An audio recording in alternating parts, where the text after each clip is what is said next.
थोड़ी सी बेवफाई का एक गीत है जो देखने सुनने भर से ही फिल्म की सारी पृष्ठभूमि स्पष्ट हो जाती है।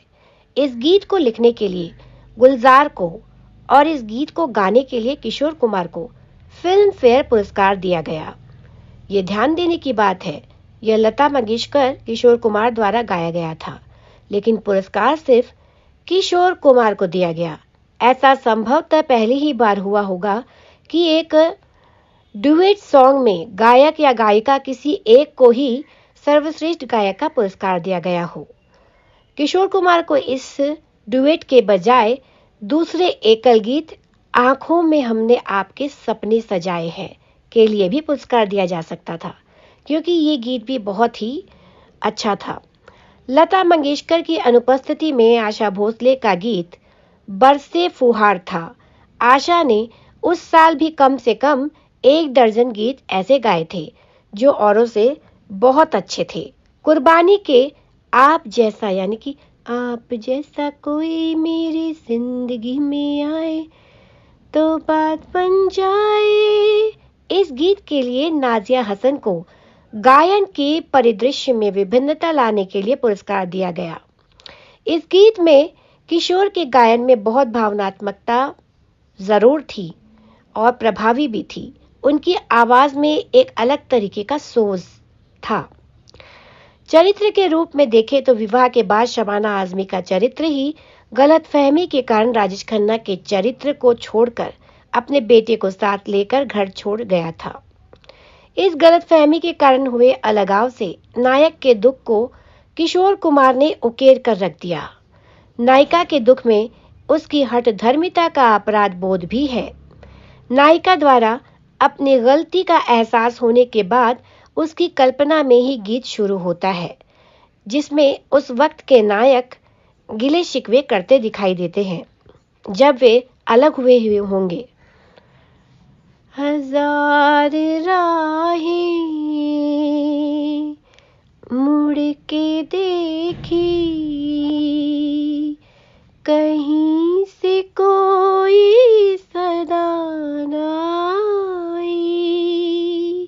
नायक को दुख है कि अलग होने के बाद उसने हर तरीके से प्रयास किया कि नायिका उसके पास लौट आए, लेकिन नायिका ने न उसे आवाज ही दी, न ही वो पलटकर उसके पास वापस आई।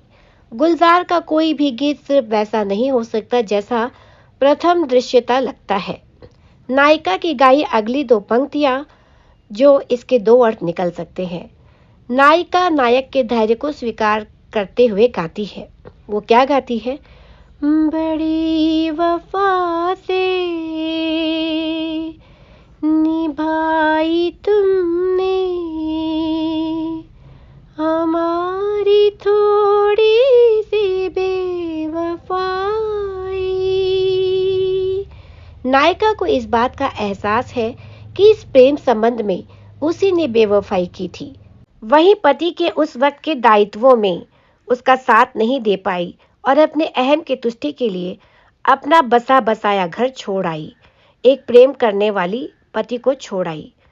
दूसरे अर्थों में इन पंक्तियों का अर्थ ये है कि नायिका नायक से शिकायत के अंदाज में कहती है कि उसने बड़ी वफा से नायिका के उठाए अलगाव भरे कदम को वैसा ही रहने दिया।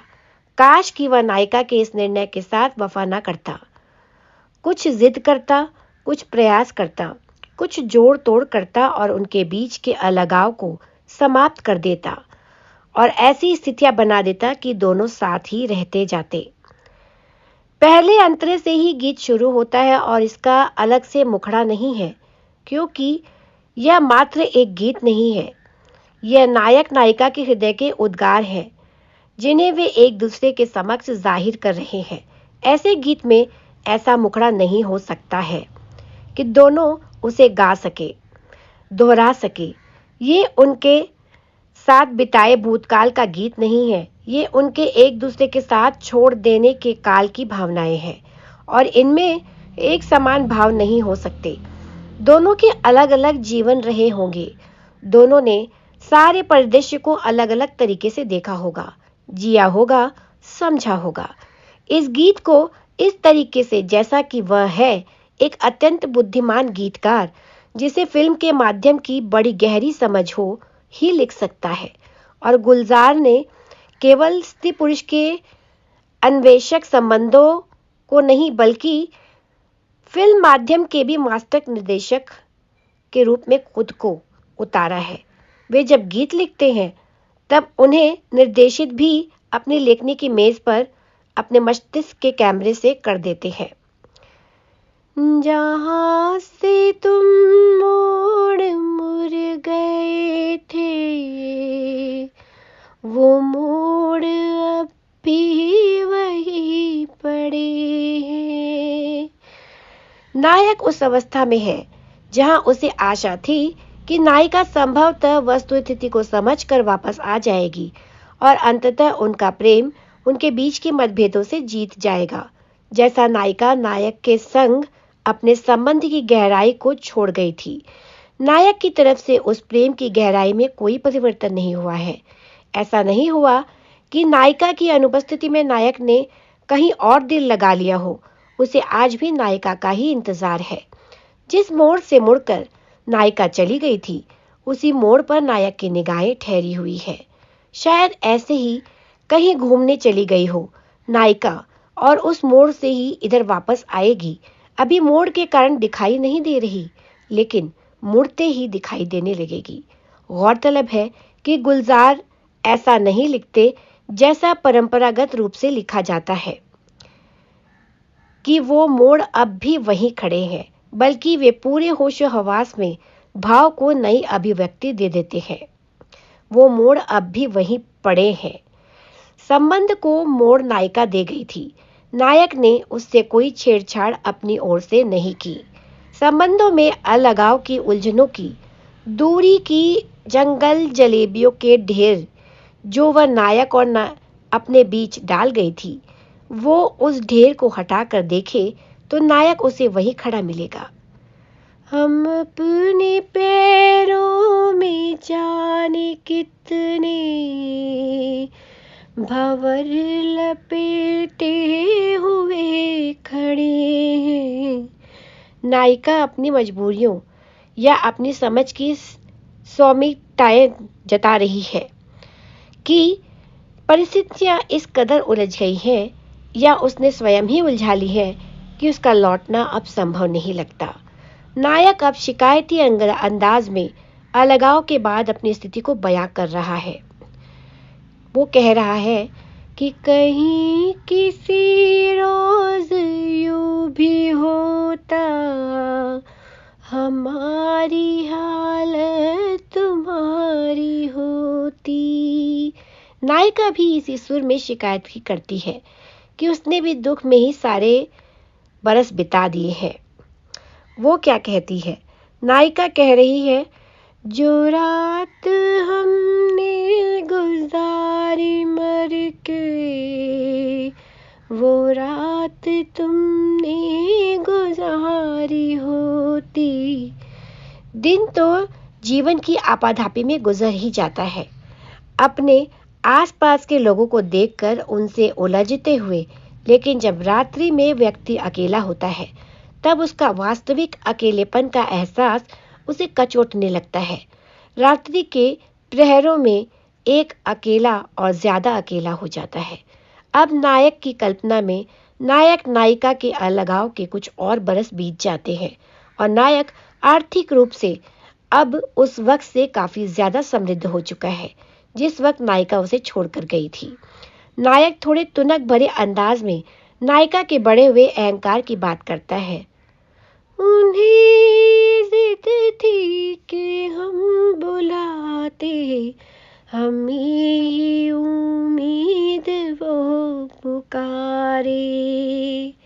ये नायक कह रहा है। नायक और नायिका के मध्य अहंकारों के टकराव की अभिव्यक्ति को पर्दे पर व्यक्त करते हुए राजेश खन्ना को देखे तो स्पष्ट हो जाता है कि क्यों वे नाटकीयता प्रदर्शित करने में एक सिरमौर अभिनेता थे और जिस अंदाज में किशोर कुमार दूसरी पंक्ति गाते हुए उम्मीद शब्द को गाते हैं उससे पता चलता है कि कैसे वे इस गीत की आत्मा में प्रवेश कर गए थे। और तब नायिका क्या कहती है? है नाम होठों पे अब भी, लेकिन आवाज में पड़ गई दरारें। नायिका इस बात को तो स्वीकारती है कि उसके दिल में भी था कि उसका रिश्ता नायक संग फिर से बने। वह उसे पुकारना भी चाहती रही, लेकिन उसे अंदर से इतना साहस नहीं मिला और बाहर की परिस्थितियों से इतना प्रोत्साहन नहीं मिला कि वह उसे आवाज दे पाती। गुलजार के ऐसे टूटते बिखरते फिर संवरते रिश्ते को भावनात्मक अभिव्यक्ति देते बोली, खयाम के संगीत, किशोर कुमार के अद्भुत गायन और राजेश खन्ना और शबाना आजमी के बेहतरीन अभिनय के कारण ये गीत एक अमर गीत बन गया। उस दौर के किशोर कुमार के अन्य गीतों को सुने तो इस गीत के लिए किशोर कुमार ने अपनी गायकी में उपस्थित खनक को एक अलग ही रूप में ढालकर एक भिन्न ही वॉइस टेक्सचर का उपयोग किया और उनकी उच्च स्तरीय गायन कलाकारी को पुरस्कृत कर फिल्म फेयर ने एक न्यायपूर्ण निर्णय भी दिया।